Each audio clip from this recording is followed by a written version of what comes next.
Welcome to our channel.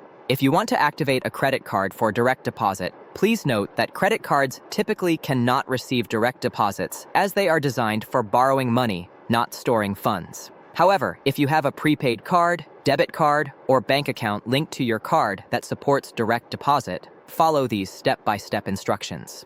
Step 1.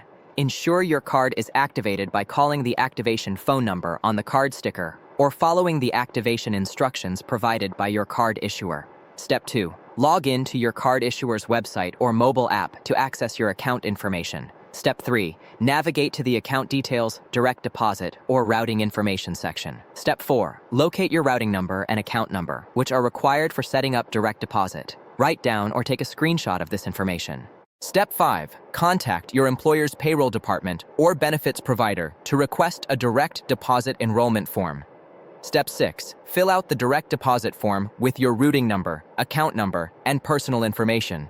Step 7. Submit the completed form to your employer or benefits provider according to their instructions. Step 8. Wait for confirmation that your direct deposit has been successfully set up.